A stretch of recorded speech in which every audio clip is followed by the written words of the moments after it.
Squad! What's up guys? Today, di kayo makakapaniwala sa gagawin ko right now. Insane video in this video! By the way, papasad mo here. Ngayon guys, alam nyo ba, nalagyan ko na isa-isang pet mutations ang mga pets ko dito sa Growa Garden. Full team nga ni. Dahil dyan, pusuan naman natin ang ating video. Guys, pa-follow ako dito sa TikTok natin ngayon. Fake Streamer Official. Papuso naman dyan at pa-follow. Excited na akong gumawa ng mga ganitong videos para sa inyo. Tulad nito, kaakit-akit sa mata at isa pang naghihigantihang gold type din. At the rest, napakagaganda.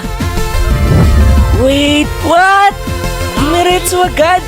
Teka lang, introduction ko pa kayo isa-isa. Huwag kayong atat nga ni. Saglit, mamaya pa kayo. Nag-i-intro pa lang ako. Balik sa garden, dali. Wala na guys, nagsusunod-sunod na nga silang nga ni. Sobrang bilis na kasi ng mga cooldown nila guys. Gawa ng pet mutations as additional skills. Grabe, ang lala. Dito na nga kayong lahat. At bumalik kayo sa pinanggalingan ninyo. Anyways, papakilala ko sila sa inyo lahat. Ito si Sila, giant shiny dragonfly natin. She provides additional 15% boost the pet's experience per second. Ito ang itsura niya guys. Sobrang ganda, di ba? From natural yellow color into silver type, shiny shimmering. Same lang din sa giant dragon natin. Nakakuha din ng shiny shimmering. Ganda kaya? Pero yan kasi ang pinaka-common of all pet mutations, but still okay lang naman. Ito guys, si Windy Giant Raccoon natin. Every 4 minutes, there's 20% chance a nearby fruit becomes Winstruck. OP din nito. Ayan siya guys. Sobrang ganda, di ba? May aura. Ito naman guys, Frozen Giant Raccoon. Every 4 minutes, 20% chance a nearby fruit becomes frozen. Inverted Raccoon, additional 30% boost to the pet's experience per second naman siya.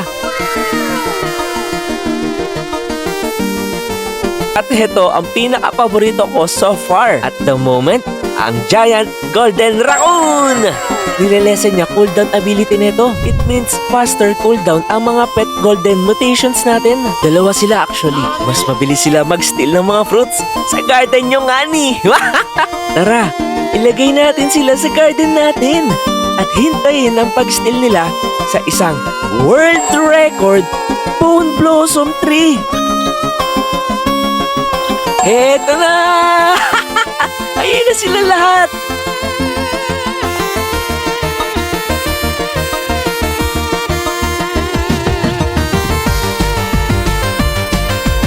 Ang creepy pag hinahabol ka nila ng sabay-sabay!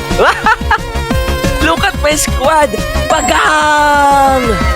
Hanggang dito na lang muna tayo guys.